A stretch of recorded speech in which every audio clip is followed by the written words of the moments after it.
ठरलं तर मग मालिकेच्या आजच्या भागामध्ये आपण पाहणार आहोत.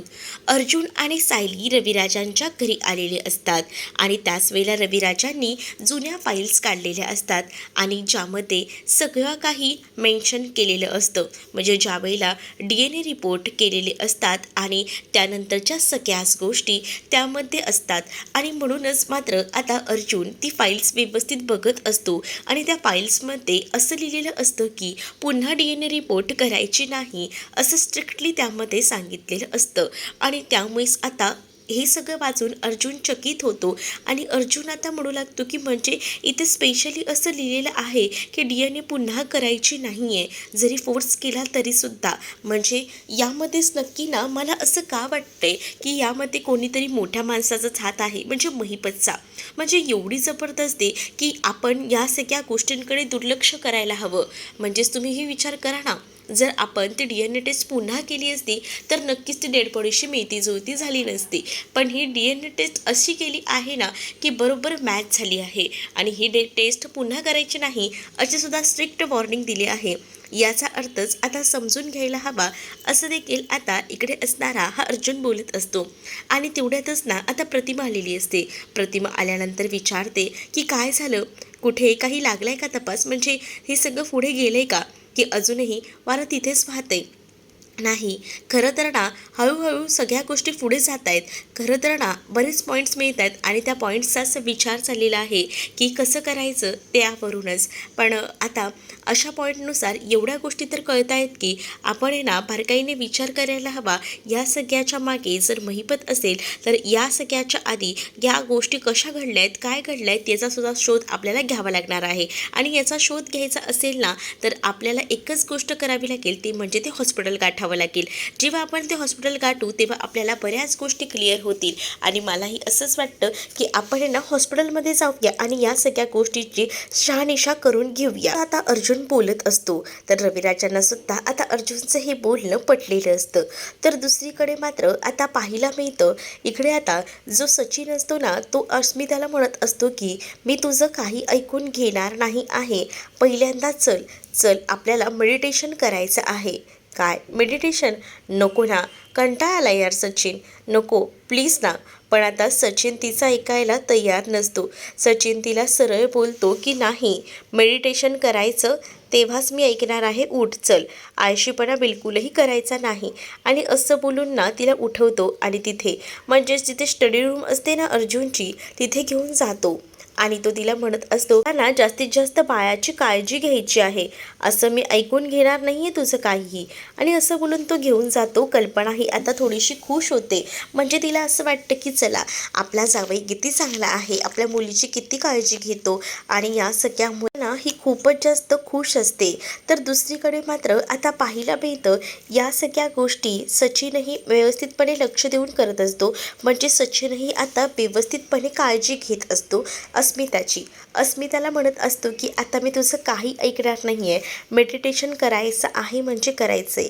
काय आहे ना आपल्या बाळासाठी तेच चांगलं आहे आणि म्हणून मी तुला सांगतोय, चल मोबाईल ठेव बरं हातातला आधी. आणि असे बोलून तिचा मोबाईलही हातातला काढून घेतो. तिथे ना अर्जुनच्या काही फाईल्सही ठेवलेल्या असतात, ज्या की फाईल्स कामाच्या असतात. आणि त्या फाईल्स ठेवलेल्या असतानाच इथे मात्र आता विचार सुरू असतो की मेडिटेशन व्यवस्थित व्हायला हवं आणि म्हणूनच तो तिचा मोबाईल वगैरे काढून घेतो. तिला म्हणत असतो की डोळे बंद, ब्रीथ अप ब्रीथ डाऊन असं तिला म्हणत असतो. तर इथे मात्र तिचे डोळे बंद असतात आणि त्यामुळे तिला काही दिसत नसतं. आणि या सगळ्या गोष्टींना जेव्हा तो तिच्याकडनं करून घेत असतो ना तेव्हा अचानकपणे ना ती फाईल जी असते एक ती टेबलवर ठेवलेली खाली पडते. आणि टेबलवर ठेवलेली फाईल खाली पडल्याबरोबर त्यामध्ये ना एक साक्षीचा फोटोही असतो. साक्षीचा फोटो त्याच्या हाती लागतो आणि त्या फोटोकडे तो एकटक बघत राहतो. त्याला डाऊट येतो की हा तर समिधासारखाच चेहरा आहे आणि हा सेम टू सेम दिसतोय, म्हणजे नक्की प्रॉब्लेम आहे तरी कुठे. असा विचारच ना तो आता करू लागतो. तर इकडे मात्र आता अस्मिताने डोळे बंद केलेले असतात, त्यामुळे अस्मिताला या सगळ्या गोष्टी माहिती पडत नाहीत. पण दुसरीकडे मात्र तो एकटक त्या फोटोकडे बघत असतो आणि त्याला डाऊट येतो की नक्कीच काहीतरी गडबड आहे. म्हणजे साक्षीचा फोटो आणि समिधा या दोघीही सेम सेम त्याला दिसत असतात आणि त्यामुळेच ना त्याला अशी मनामध्ये कुठेतरी भीती वाटू लागलेली असते. तर इकडे आता फोटोकडे सचिन बघत असतानाच अचानकपणे ना तिथे आता कल्पना आलेली असते आणि कल्पना बोलवत असते, इकडे ना जरा. आणि ते त्याला बाजूला बोलवते आणि त्याला म्हणत असते की तू खरंच तिच्यासोबत हॉस्पिटलला जाशील ना, म्हणजे मला तसं बरं ना माझी कामं करायला. तर हो हो मी जाणार आहे तिच्यासोबत हॉस्पिटलला, असं देखील आता सांगितलं जातं. कल्पना खूप जास्त खुश होते. पण सचिन मात्र आता त्या गोष्टीचा विचार करत असतो. त्यालाही कळत असतं की हे सगळं नेमकं चाललंय तरी काय, आणि तो ना टेन्शनमध्येच आलेला असतो. तर दुसरीकडे मात्र आता पाहायला मिळतं या सगळ्या गोष्टी तर अशा होतच राहतात. पण तेवढ्यातच ना त्याच्या फोनवर त्या साक्षीचा कॉलही आलेला असतो. तो कॉल तो कट करतो. दुसरीकडे आता प्रिया ही खूप जास्त खुश असते, कारण ती ना आता तिने जे काही गोष्टी केल्या आहेत ना त्यामुळे तिला असं वाटत असतं की आपण या नागराजला तर आता दाखवूनच देऊ. त्याला असं वाटत असेल की तो किती हुशार आहे, पण त्याच्यापेक्षा हुशार मी आहे. मुद्दामून ना ती नागराजला फोन करते. नागराज तिला म्हणत असतो की अगं तुझी आयडिया सांगितली होतीस ना, ती आयडिया वर्क झाली. म्हणजेच ना साक्षी अशी घाबरली होती ना, नुसती ततपप करत होती. आणि त्यामुळेच ना मला असं वाटलं की चला आपला प्लॅन सक्सेस झालाय. कारण त्यानंतर ना मी महिपतकडेही केलं होतं. महिपतनेही मला ज्या गोष्टी सुनावल्यात ना त्या तुला काय सांगू. म्हणजे तो एकदमच शांत बसला होता. त्याच्याकडे दुसरा कोणताही ऑप्शन नव्हता. त्याला ऐकणं भाग होतं आणि त्यामुळे आपण त्याच्या दुकऱ्या नसीबर पाय दिलाय म्हटल्यावर तो आता माझं सगळं बोलणं ऐकायला तयार आहे. हे देखील आता नागराज जो आहे हे सगळं काही सांगत असतो प्रियाला. प्रिया म्हणत असते की बरं ठीक आहे, पण तरीसुद्धा त्या महिपतवर लक्ष ठेवा, कारण तुम्ही तर मला सांगितलं नाही आहे ना की तो कुठे आहे आणि माझ्या एकटेवर जबाबदारी दिली आहे म्हटल्यावर तुम्हाला तर हे सगळं करावं लागणार आहे. मुद्दामूनच ती आता बोलत असते. त्यावर नागराज म्हणतो की हो हो मी करते माझ्या पद्धतीने ॲडजस्ट, आणि असं बोलून तो फोन ठेवतो. तर दुसरीकडे मात्र आता या सगळ्याच्या दृष्टिकोनाने विचार मात्र प्रियाचे भलतेच सुरू असतात, कारण प्रियाने वेगळाच डाव साधलेला असतो. कारण तिला असं वाटत असतं की महिपत एकदा तिकडनं सुटला का या नागराजची कशी वाट लागते हेही तिला पाहायचं आहे. म्हणूनच ती खूप जास्त खुश आहे. दुसरीकडे मायला पाहायला मिळतं सुमन जी आहे ती किचनमध्ये काम करत असते आणि त्याच वेळेला आता तिच्याशी बोलायला खरं तर सायली केलेली असते. सायली सुमनला विचारते की आता सगळं कसं आहे, ठीक तर आहे ना राज काका, पुन्हा तुम्हाला काही बोलले तर नाही ना, बोला ना, व्यवस्थित आहे ना सगळं. त्यावर मात्र हो हो सगळ्या गोष्टी ठीक आहेत, बरोबर आहेत, नको काळजी करूस तू. आणि असं बोलूनच ना आता सावरून घेतलं जातं. आणि त्याच वेळेला खरं तर ना मला धाडसही होत नव्हतं, पण तू ते धाडस मला दिलंस. खरंच मी त्यासाठी खूप जास्त हॅप्पी आहे, कारण असं कधीच मला बोलता आलं नव्हतं, पण तू मला ह्या सगळ्या गोष्टी शिकवल्यास, त्यामुळे मी बोलू शकले, त्यांच्यासमोर हिंमत दाखवू शकले. आणि या सगळ्याचं क्रेडिट ना सायली फक्त तुला आणि तुला जातं. त्यावर सायली म्हणत असते की बघा सुमन काकू, तुमच्यामध्ये तेवढं ते टॅलेंट होतं, तुमच्याकडे जिद्द होती, पण तुम्हाला ते करता येत नव्हतं. फक्त त्याला थोडीशी साथ हवी होती जी मी तुम्हाला दिली, आणि त्यामुळेच ना सगळ्या गोष्टी व्यवस्थित झाल्या. मलाही माहिती आहे, असं देखील आता ती म्हणू लागते. आणि जेव्हा या सगळ्या गोष्टी ती बोलत असते ना तेव्हा आता सायलीला ती म्हणत असते की या सगळ्या गोष्टींमध्ये मला इतका आनंद झाला आहे ना की स्वतः खूप जास्त बरं वाटते. पण तू सांगा मला, तुला कधीही काही मदत हवी असेल ना मला तू सांग, मीही तुला अशीच मदत करेन, असं देखील सुमन म्हणते. मग सायली आता सुमनकडे बोलून जाते आणि ती तिला म्हणत असते की सुमन काकू माझ्यासाठी एक कराल का.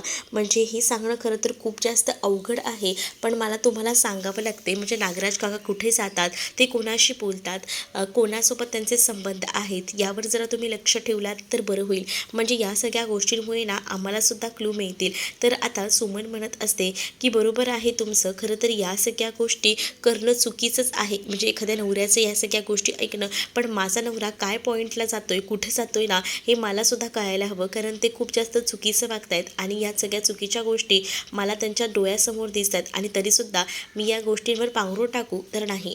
मला सगळं समजतंय, माझं खूप चुकतंय, पण मी तुला सपोर्ट करेनच, तू टेन्शन घेऊ नकोस. जसे हे कुठेही जातील, फोनवर बोलतील ना, या सगळ्याची माहिती मी तुला देईन, असं देखील आता ती म्हणू लागते.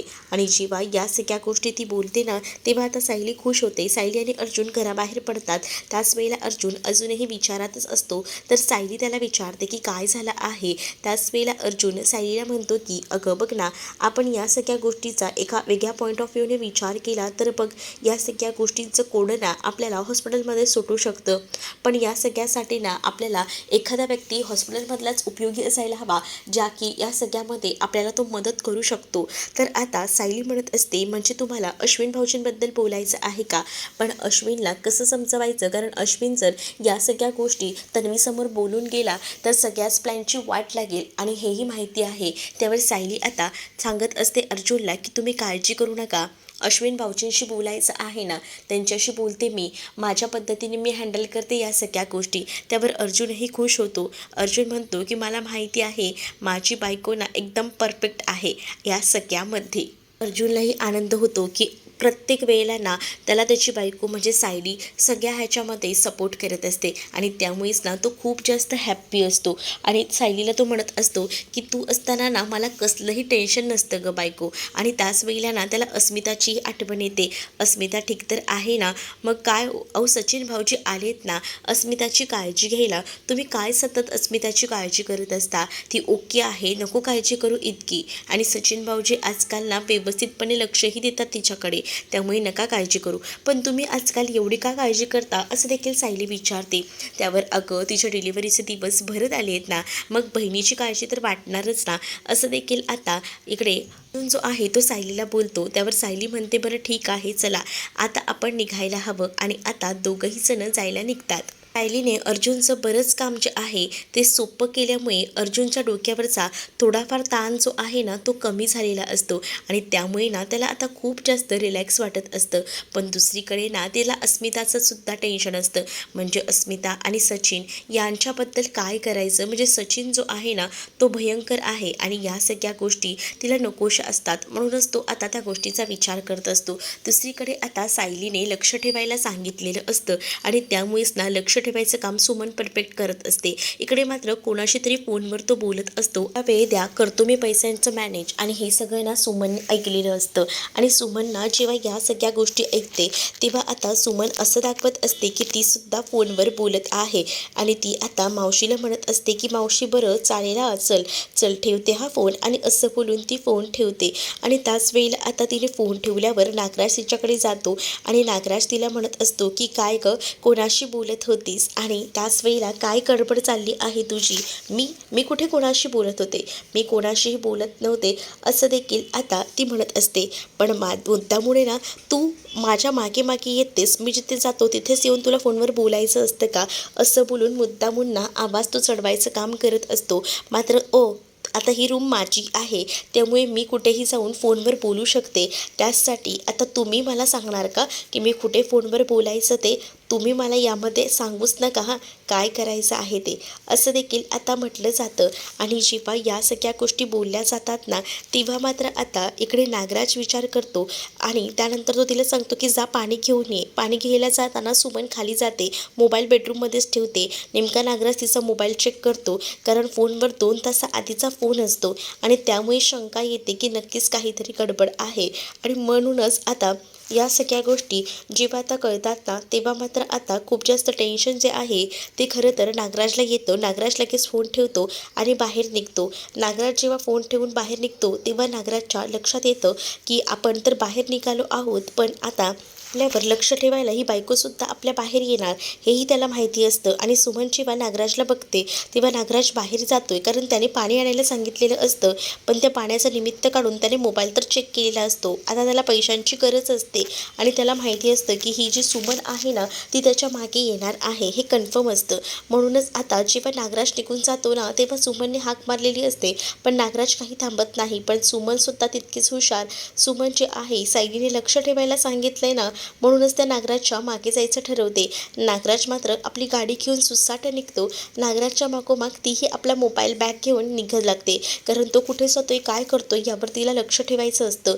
तो आता त्याच्या गाडीतून उतरतो आणि तो एका टपरीवर थांबतो आणि तिथे स्मोकिंग करत असतो. आणि त्याच वेळेला आता नेमकी त्याच रिक्षातून मागे ना आता आलेली असते ती म्हणजे सुमन. आणि सुमन जी आहे तिचं बरोबर लक्ष असतं. सुमन रिक्षातून उतरते आणि त्यानंतर रिक्षावाल्याला पैसे देते. तिथे एक झाड तिला दिसतं. त्या झाडाच्या मागे ती आता उभी राहते आणि त्या झाडाच्या मागून ती आता बघत असते की ह्याचं काय चाललंय. म्हणजे तो एकाकडे चहाही घेत असतो आणि दुसरीकडे स्मोकिंगही करत असतो. हे त्याचे प्रकार सुरू असतात.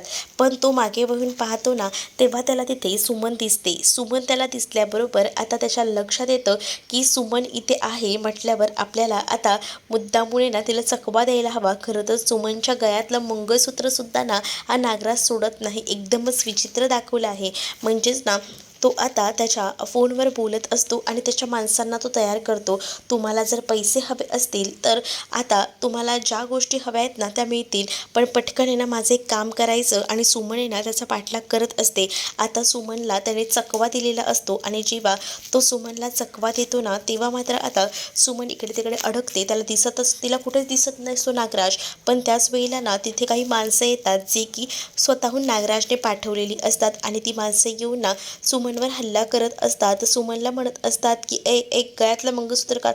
सुमन घाबरत असते. सुमनला नाईलाजास्तव गळ्यातलं मंगळसूत्र जे आहे ते काढावं लागतं आणि ते मंगळसूत्र जे आहे ते द्यावं लागतं, कारण दुसरा पर्यायच ना कोणताच उरलेला नसतो तिच्याकडे. आणि त्यामुळेच ना तिला ह्या गोष्टी कराव्याच लागतात. आणि जेव्हा ते मंगळसूत्र ते गुंड काढतात ना तेव्हा मात्र आता इकडे खूप जास्त आनंद ना असं नागराजला झालेला असतो, कारण नागराजला पैशांची गरज असते. त्याला आता सुमनच्या गळ्यातलं मंगळसूत्र घेऊन मात्र बरं वाटत असतं आणि तोही आता विचार करतो की चला आपल्याला ज्या गोष्टी हव्या आहेत त्या गोष्टी मिळाल्या आहेत आणि त्यामुळेच ना तो खूप जास्त हॅप्पी असतो. तर दुसरीकडे मात्र कल्पना आणि सायली ह्या दोघीही जणी किचनमध्ये बोलत असतात. आणि कल्पना आणि सायली जेव्हा किचनमध्ये चर्चा करत असतात ना तेव्हा मात्र अगं सुमनचं कसं, सुमन बरी तर आहे ना. हो, सुमन आता एकदम बरे आहेत सुमन काकू. आणि सुमन काकूमध्ये ना आता खरंच ना एक वेगळीच एनर्जी पाहायला मिळते.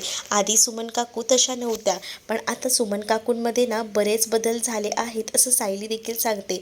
अगं खरं तर ना सुमनला भेटायला जायची माझी इच्छा आहे, पण बघ ना काय झालंय ते सगळ्याच गोष्टी अशा घडल्या आहेत ना की कुठेही जाताही येत नाही आहेत. पण मी हळूच का होईना प्रयत्न तर करणार आहे असं देखील आता ती म्हणत असते. तर दुसरीकडे मात्र आता पाहायला मिळतं सायली म्हणत असते की खरं तर ना या वर्षामध्ये ना इतक्या सगळ्या गोष्टी झाल्या ना की त्या न पटण्यासारख्या होत्या. तुम्हालाही माहिती, मला तर असंही वाटलं नव्हतं की या घरात लग्न करून मी घरात येईन आणि तुम्ही सगळीजणं मला ॲक्सेप्ट कराल. याचाही विचार मी कधीच केला नव्हता.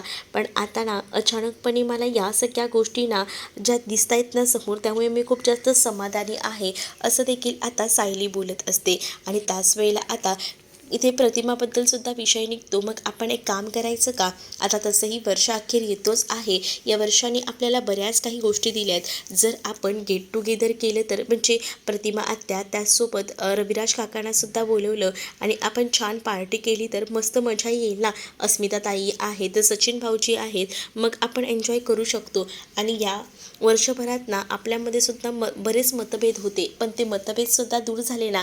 एक आई आपल्या बाळापासून खूप जास्त दिवस लांब राहू शकत नाही गं, असं कल्पना आता सायलीला बोलते. आणि त्यामुळे ना आता सायली ही खूप जास्त खुश झालेली असते. आणि जेव्हा सायली ही खूप जास्त खुश होते ना तेव्हा तिच्या चेहऱ्यावर तो आनंद दिसत असतो. आणि कल्पना ही सायलीला म्हणत असते की अगं तुझ्यासारखी सून जर या घरात असेल तर का नाही आवडणार, आणि आपण आहे ना मस्त सेलिब्रेशन करूया. आता त्यांचं 31st सेलिब्रेशन करायचं ठरलेलं असतं. सगळीच कुटुंब, सुभेदार कुटुंब आणि त्याचसोबत प्रतिमा आणि रविराजांना पण बोलवायचं हे त्यांचं प्लॅनिंग फिक्स झालेलं असतं. तर कल्पनाला सुद्धा ही कल्पना आवडते आणि त्यामुळे ती सुद्धा या सगळ्याला होकार देते, पुढाकार घेते. तर दुसरीकडे मात्र पुढील भागामध्ये आपल्याला पाहायला मिळतं शीना आता दारावर उभी असते. साक्षीला दाराच्या दुर्बिणीतून म्हणजेच ते दाराला आपला जो छोटासा होल असतो त्यातून मात्र तिला आता दिसू लागतं की बाहेर ना पोलीस थांबलेले आहेत आणि पोलीस कसली तरी चौकशी करतात हे सुद्धा तिच्या लक्षात येतं. मग ती विचार करते की पोलीस आता का आले असतील आणि कसली चौकशी करत असतील आणि त्यामुळेच ना आता ती खूप जास्त घाबरते. इकडे तिकडे पाहत असते. त्यांना कळलं तर नसेल ना मी जिवंत आहे ते, हे सुद्धा मनातून तिला कुठेतरी वाटत असतं आणि म्हणूनच ना ती खूप जास्त घाबरलेली असते पोलिसांना बघूनच. कारण ती आता घरात एकटी असते. ना अण्णा असतात तर सचिन असतो तिला सावरायला, म्हणून ती आता खूप जास्त घाबरते. दुसरीकडे आता सायलीने ठरवलेलं असतं ना अश्विनशी बोलायचं, पण या सगळ्या गोष्टी अश्विनला हाताशी घेऊन तिने साध्य केलेल्याच असतात. म्हणजे अश्विनशी अगदी गोडीगुलाबीने ती बोलत असते आणि अश्विनला ती आपल्या टीममध्ये सामील करून घेते. पण या सगळ्याबद्दल तन्वीला काहीच सांगायचं नाही हे सुद्धा ती स्ट्रिक्टली सांगते आणि या सगळ्यामध्ये तो देखील आता त्यांना साथ द्यायला तयार होतो. आणि त्यामुळेच आता अश्विन आणि त्यासोबत अर्जुन आणि सायली यांचं एक टीम बनलेली असते, जी की आता तन्वीसाठी खूप जास्त खतऱ्याची असू शकते. तर तुम्हाला हा भाग कसा वाटलाय कमेंटमध्ये नक्कीच सांगा आणि त्याचसोबत तुम्ही जर आपल्या चॅनलवर नवीन असाल तर चॅनलला सबस्क्राईब करायला विसरू नका. चला तर मग भेटूया पुढच्या भागात. तोपर्यंत टाटा बाय.